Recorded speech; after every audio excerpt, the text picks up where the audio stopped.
Hello, good morning po. Rise and shine. Welcome to Daily Thoughts with Ate Beth. And this is the first day of this week, Monday. And I have promised you last week that we are going to talk about character this week. Last week we talked about attitude. This week we will talk about character.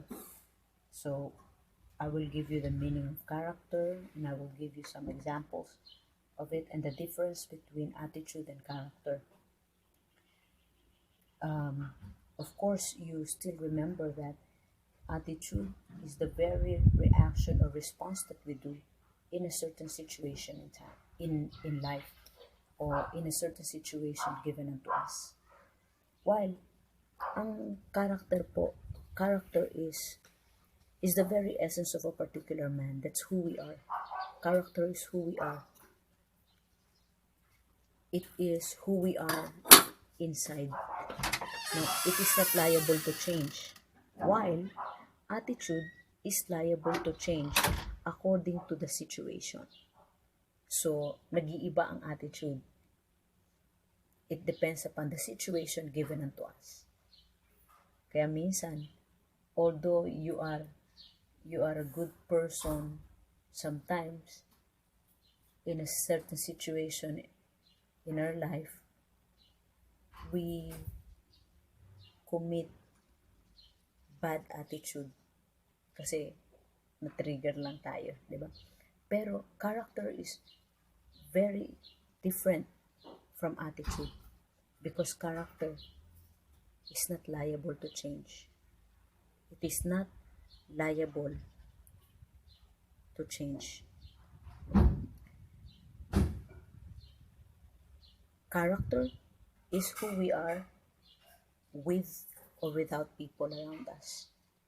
Kung sino tayo, kung tayo mag-isa, yun din tayo kung sino tayo sa may kasama tayo.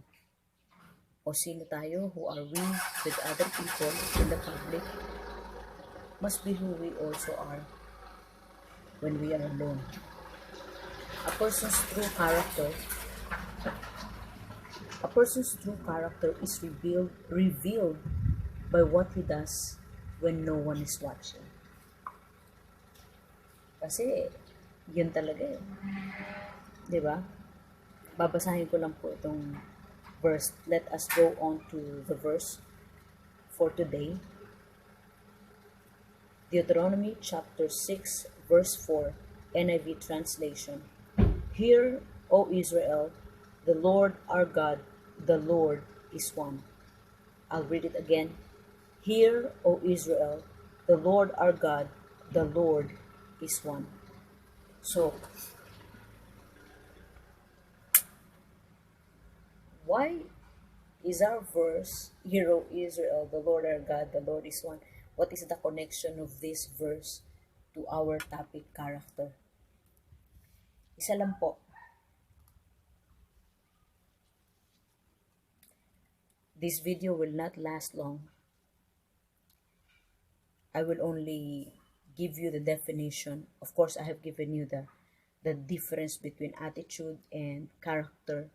Now, I'll give you very, very, very simple illustration and definition of character. And then the next day, we will move on to a deeper teaching about it. What is this po? Yes, this is number one. So whether this number one is lying down, this is still number one. This is number one if it is morning or if it is evening. This is number one here in the Philippines, number one in America. This is called number one all over the world. Ito naman po.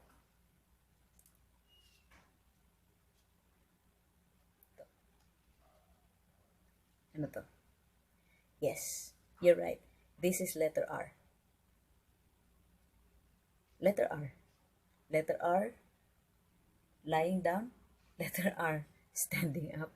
Letter R in the morning. Letter R in the evening. Letter R In the afternoon, letter R in Africa, letter R in Middle East, letter R in United States, letter R in Europe, letter R in wherever you are. This is letter R. This is not changing. This is letter R. Just like H. This is letter H. Wherever you are, this is letter H. We call it letter H. We don't call it letter E. This is not letter E. This is letter H.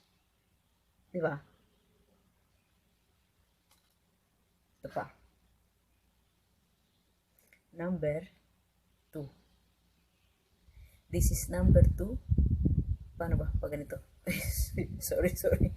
This is number 2, whether it is, baliktad or not. Oh, this is number 2, and this is number 2. This is number 2 na nakahiga. This is number 2, wherever we go. We call this number 2. Marami akong sinulat eh. Sabihin nyo, bakit? Why? Why am I showing this? This visual aids.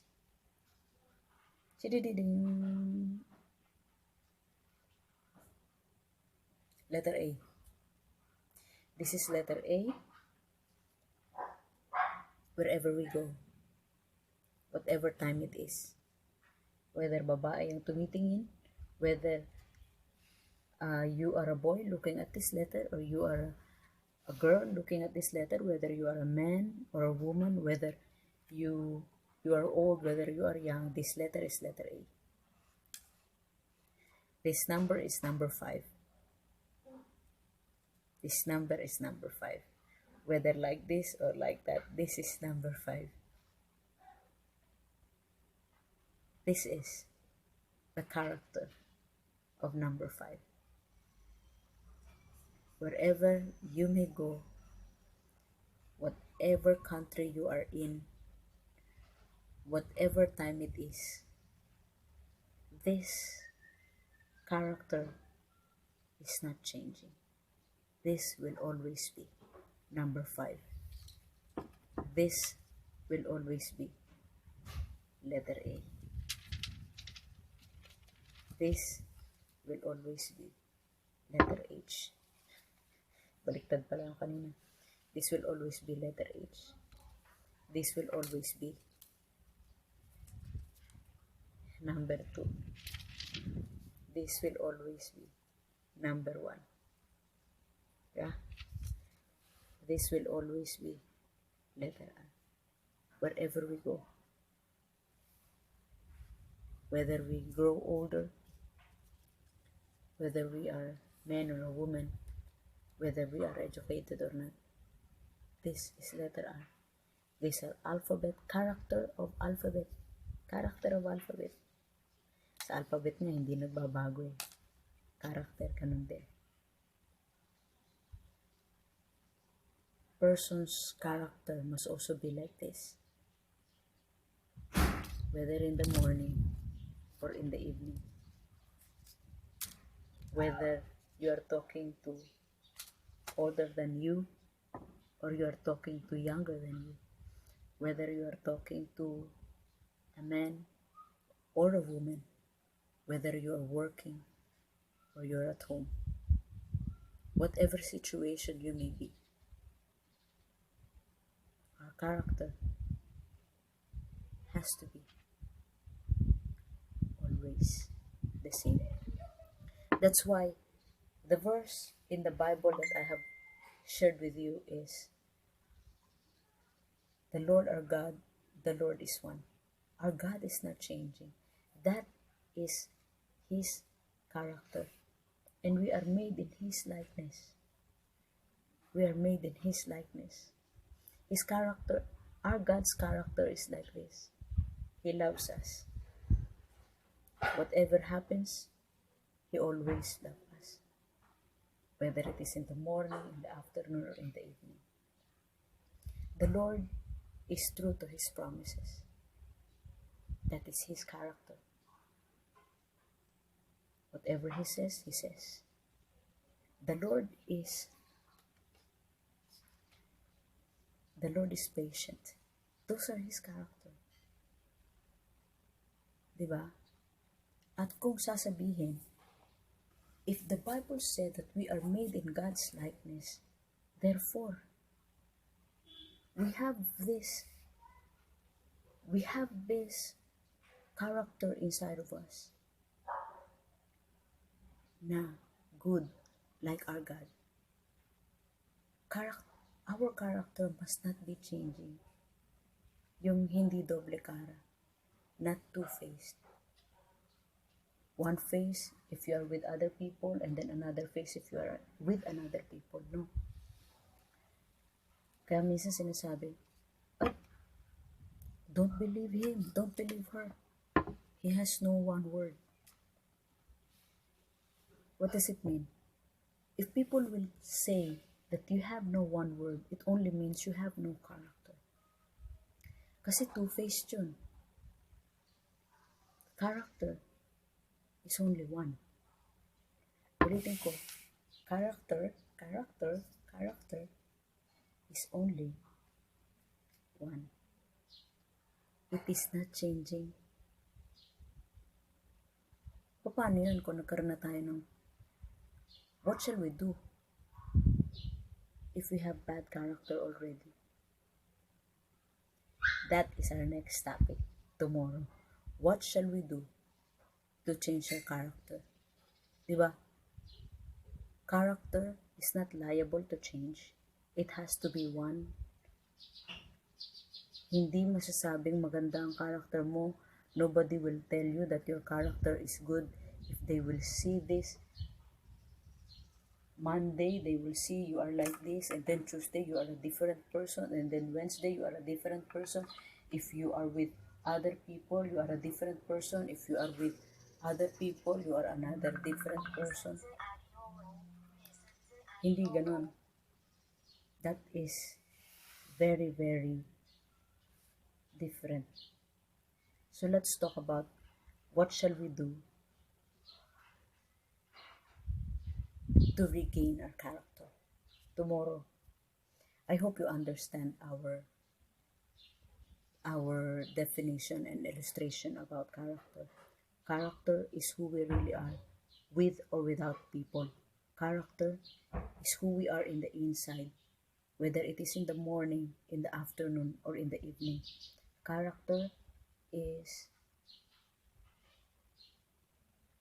who we really are, whatever situation we are in. That is character. We can have good character if we choose to. Remember, we are made in God's likeness, and our God has a good character. Therefore, we can have a good character. Let's talk about our character tomorrow, how to regain good character if we happen to fail our character. So see you again tomorrow. God bless everyone.